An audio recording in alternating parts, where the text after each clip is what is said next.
Good morning बच्चों। आज हम हृदय की आंतरिक संरचना तथा कार्यविधि पढ़ेंगे। इसके पहले वाली वीडियो में हम हृदय की बाह्य संरचना के बारे में पढ़ चुके हैं। बच्चों जैसा कि आप सभी जानते हैं कि हृदय 4 कक्षों या 4 चैम्बर्स में बटा हुआ होता है।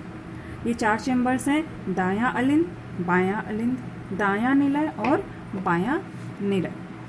बच्चों जो निलय की दीवारें हैं, जैसा कि आप देख पा रहे हैं, वो अपेक्षाकृत मोटी होती हैं अलिंद की दीवार से। अलिंद की जो दीवारें होती हैं वो पतली होती हैं। दोनों अलिंद एक दूसरे से, दायां अलिंद और बायां अलिंद एक दूसरे से अंतरा अलिंदीय पट्ट के द्वारा अलग होते हैं। ऐसे ही दोनों निलय एक दूसरे से अंतरा निलयी पट्ट के द्वारा अलग होते हैं। हमने यहाँ पे विभाजिका या पट्ट लिखा हुआ है इसमें, तो आप ये दोनों निलय एक दूसरे से अलग होते हैं और दोनों अलिंद एक दूसरे से अलग होते हैं। बच्चों दायां अलिंद अपनी तरफ के दायां निलय में खुलता है और इन दोनों के बीच में, दायां अलिंद और दायां निलय के बीच में एक कपाट होता है, एक वॉल्व होता है जिसको हम त्रिवलन कपाट कहते हैं। त्रिवलन कपाट इसलिए कहते हैं क्योंकि इस कपाट में 3 वलन होते हैं, इसलिए इसको हम त्रिवलन कपाट कहते हैं।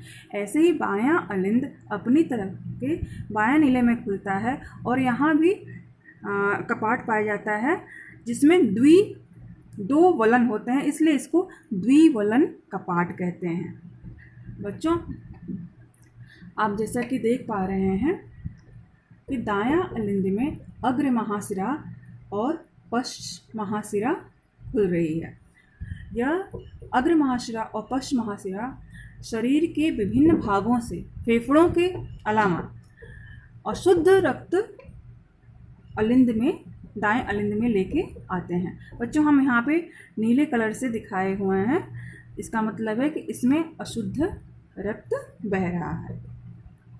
तो आप देख रहे हैं कि अग्र महाशिरा और पश्च महाशिरा इस दाएं अलिंद में खुल रही है। वैसे ही आप देख रहे हैं कि दाएं निलय में फुफ्फुस धमनी खुल रही है। ये फुफ्फुस धमनी है जो बाएं फुफ्फुस धमनी और दाएं फुफ्फुस धमनी में विभाजित हो जाती है। फुफ्फुस धमनी में भी कपाट पाए जाते हैं। इसमें 3 अर्धचंद्राकार वॉल्व होते हैं। इन कपाटों में 3 अर्धचंद्राकार वॉल्व होते हैं, तो ये कपाट पाए जाते हैं। ऐसे ही बच्चों बाएं अलिंद में फुफ्फुस सिराएं खुलती हैं जो फेफड़ों से शुद्ध या ऑक्सीजन युक्त ब्लड को बाएं अलिंद में लेके आती हैं। और वैसे ही बाएं निलय में महाधमनी, दैहिक महाधमनी, महाधमनी की चाप जिसको कहते हैं, वो बाएं निलय में खुलती है।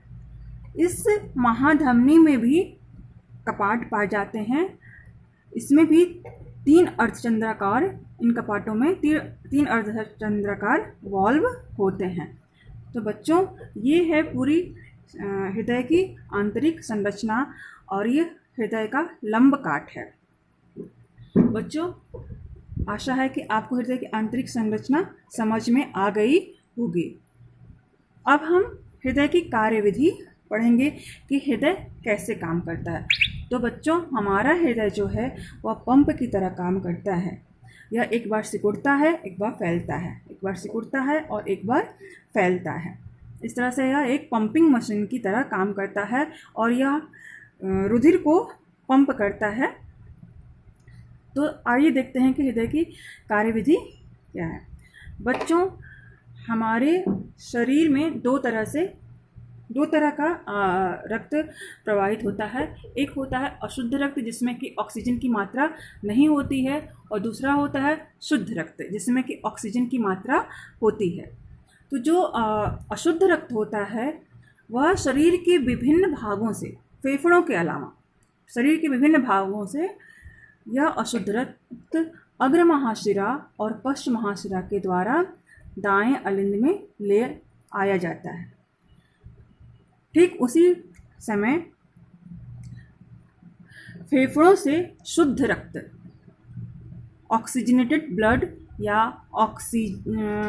ऑक्सीजन युक्त रक्त फुफ्फुस शिराओं के द्वारा बाएं अलिंद में आता है। जब दाएं अलिंद और बाएं अलिंद में रक्त भर जाता है तब इस अलिंद में संकुचन होता है।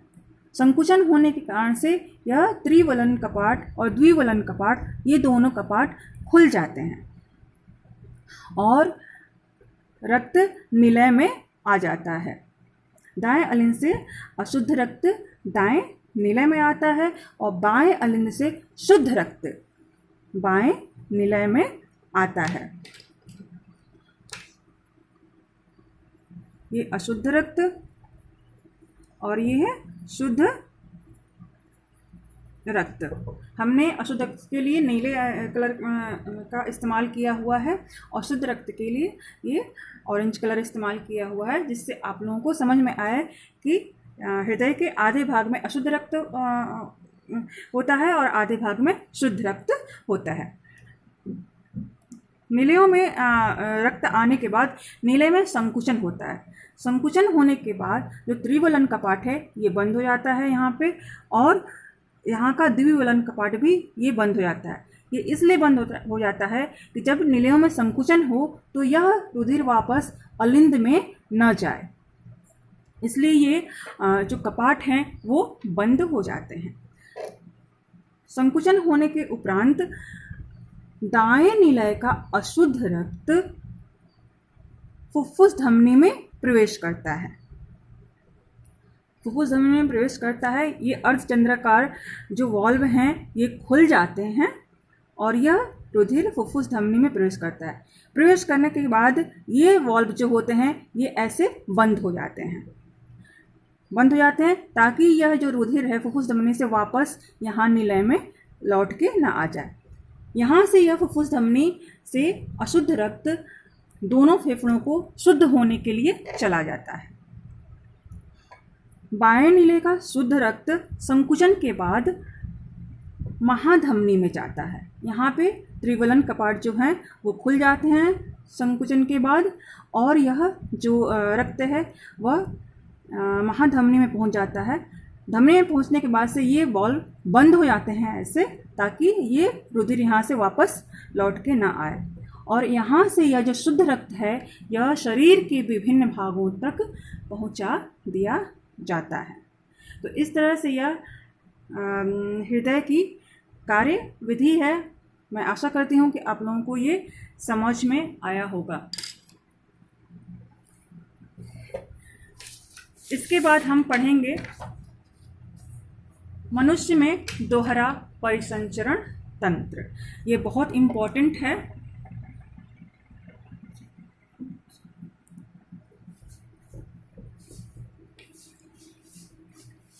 यह बहुत इम्पोर्टेंट है और यह क्वेश्चन आता है। तो मनुष्य में दोहरा परिसंचरण क्या है?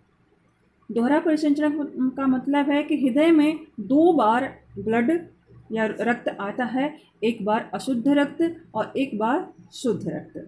तो इस तरह से 2 तरह का परिसंचरण पाया जाता है, पहला फुफ्फुस परिसंचरण और दूसरा दैहिक परिसंचरण।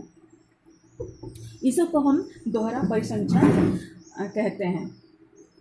तो जैसा कि आप देख पा रहे हैं यहाँ पे फेफड़ा है, ये सिर्फ आप लोगों के समझने के लिए बनाया गया, ऊपर फेफड़ा नहीं होता है, सिर्फ समझने के लिए आप लोगों को एक ये डायग्राम बनाया गया है।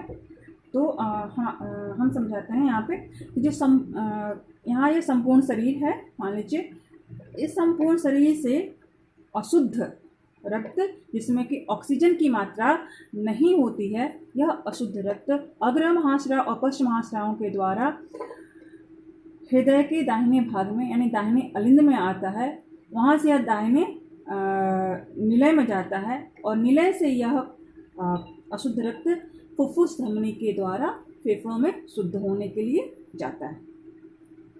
फेफड़ों से फिर ऑक्सीजन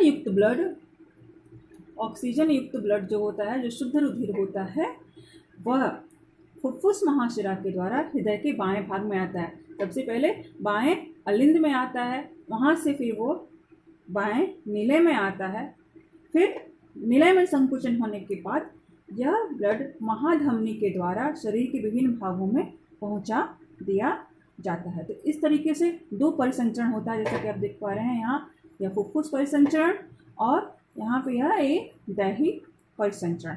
इसी परिसंचरण को हम दोहरा परिसंचरण कहते हैं। बच्चों, मैं आशा करती हूँ कि आप लोगों को ये समझ में आया होगा टॉपिक, और अगर नहीं समझ में आया होगा तो आप हमें मैसेज कीजिएगा, हम फिर से आपको समझाने की कोशिश करेंगे। धन्यवाद।